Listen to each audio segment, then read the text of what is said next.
22 cosine, cosecant, second और cotangent फलनों के सांतत्य पर विचार कीजिए।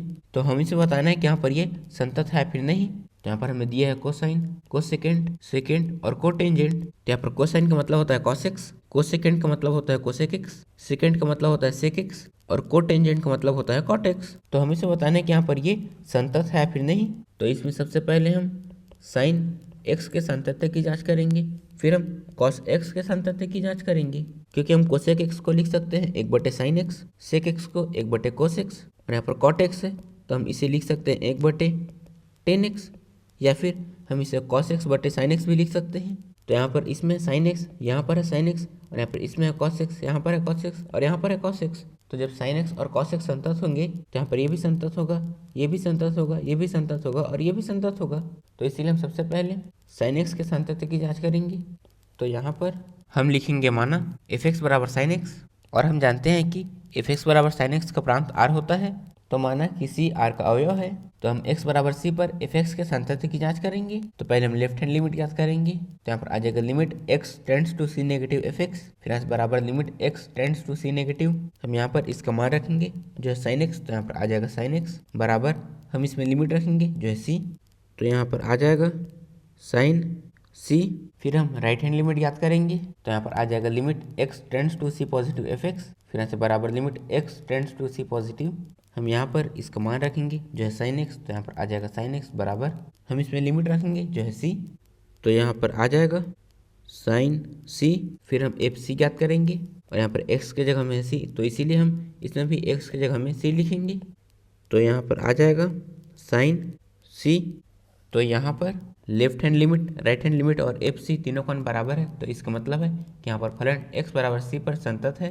तो हम लिखेंगे यहाँ x = c पर लेफ्ट हैंड लिमिट बराबर राइट हैंड लिमिट बराबर fc है, अतः x = c पर fx संतत है, अतः r पर fx संतत है।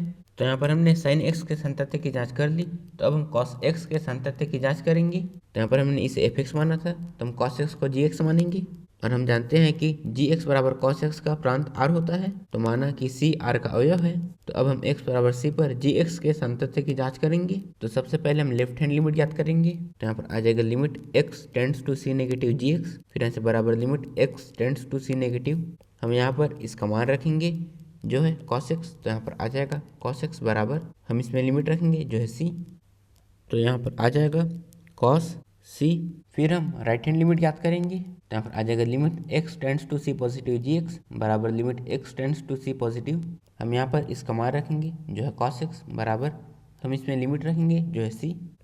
तो यहाँ पर आ जाएगा cos c, फिर हम gc याद करेंगे और यहाँ पर इसमें x के जगह में c तो इसका मतलब है कि हम इसमें x के जगह में c लिखेंगे। तो यहाँ पर आ जाएगा cos c। तो यहाँ पर left hand limit, right hand limit और gc तीनों कौन बराबर है। तो इसका मतलब है कि फलन x = c पर संतत है। तो हम लिखेंगे यहाँ x = c पर लेफ्ट हैंड लिमिट बराबर राइट हैंड लिमिट बराबर gc है, अतः x = c पर gx संतत है, अतः r पर gx संतत है। तो यहाँ पर sin x भी संतत है और cos x भी संतत है। तो अब हम कोसेकेंट, सेकेंड और कोटेंजेंट को दर्शाएंगे कि यहाँ पर ये भी संतत है। तो कोसेकेंट होता है कोसेक एक्स, सेकेंड होता है सेक एक्स और कोटेंजेंट होता है कॉट एक्स। और हम कोसेक एक्स को लिख सकते हैं 1/sin x। तो यहाँ पर sin x संतत है तो 1/sin x भी संतत होगा, मतलब कि यहाँ पर ये भी संतत होगा। लेकिन यहाँ पर sin x हर में है तो वो बिंदु जिन पर sin x का मान 0 होगा उन बिंदुओं को छोड़कर बाकी सभी बिंदुओं पर 1/sin x संतत होगा। तो यहाँ पर sin x का मान 0 और पाई पर 0 होता है तो 0 पर 0 होगा, फिर पाई पर 0, फिर 2 पाई, फिर 3 पाई, 4 पाई, 5 पाई, मतलब n पाई पर sin x का मान 0 होगा। मतलब वास्तविक संख्या में से n पाई को छोड़कर बाकी सभी बिंदुओं के लिए ये संतत है। इसी तरह से हम sec x को 1/cos x लिख सकते हैं। तो यहाँ पर cos x संतत है तो 1/cos x भी संतत होगा। लेकिन यहाँ पर cos x हर में है तो वो बिंदु जिन पर cos x का मान 0 होगा उन बिंदुओं को छोड़कर बाकी सभी बिंदुओं पर 1/cos x संतत होगा। तो यहाँ पर cos x π/2 और 3 π/2 पर 0 होता है। मतलब वास्तविक संख्याओं में से 2n-1 गुणा π/2 को छोड़कर बाकी सभी के लिए संतत है। इस तरह से हम cot x को cos x/sin x लिख सकते हैं। तो यहाँ पर भी हर में sin x है तो वास्तविक संख्या में से n पाई को छोड़कर बाकी सभी के लिए cos x/sin x संतत होगा। तो यहाँ पर कोसाइन, कोसेकेंट, सेकेंड और कोटेंजेंट चारों संतत हैं।